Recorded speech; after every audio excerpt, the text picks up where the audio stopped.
Знам, че много от вас стават чувствителни, когато хейтя само на християни. Така че днес ще ви напомня, че нито една религия цвет е за мирисане. Във всички религиозни институции се намира доста лицемерие и често романтизирания будизъм не е изключение на това. Мога и да говоря и от личен опит, за което ще ви споделя на края на този клип. Но първо да ви обърна внимание от някои скорошни новини, в което в сравнение карат скандалите от Троянския манастир да изглеждат като детски рожден ден. Оказа се, че главният Шаолин храм на Хонг-Конг е обвинено за пране на пари, кражба на публични средства и неприлично отношение с жени, whatever that means. И това не е нищо ново, ама се е случвало от десетилетия. И както нашите накичени дядовци редовно лапат подкупи от мафията, така буддийските монаси прибират нелегални пари, но дори тази случка в Китай не е толкова скандална от това, което ни излезе в TikTok скоро. В тайландски храм 1/3 от монасите са тествали положително за амфети, а не само са били потребители, но също са ги разпространявали явно.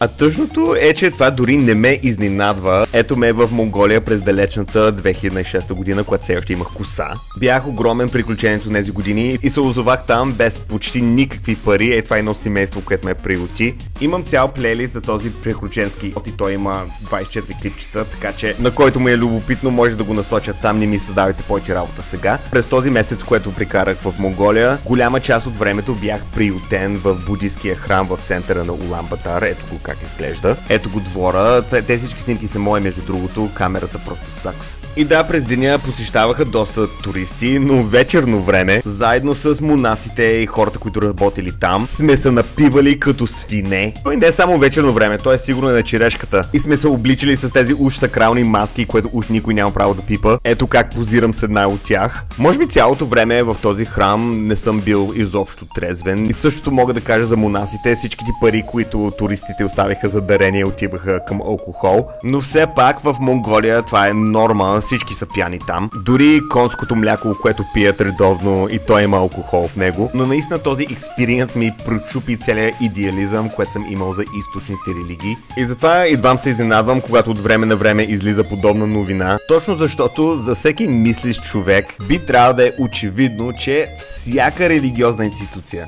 абсолютно всяка, създава перфектните условия да се възползваш от недостатъците на хората. Така че може да спите спокойно, мили християни. Не само вас ви виждам като заблудени лицемери, но също мюсюлмани, евреи, хиндуисти. Всички сте идиоти и редовно сте обратното на това, което претендирате.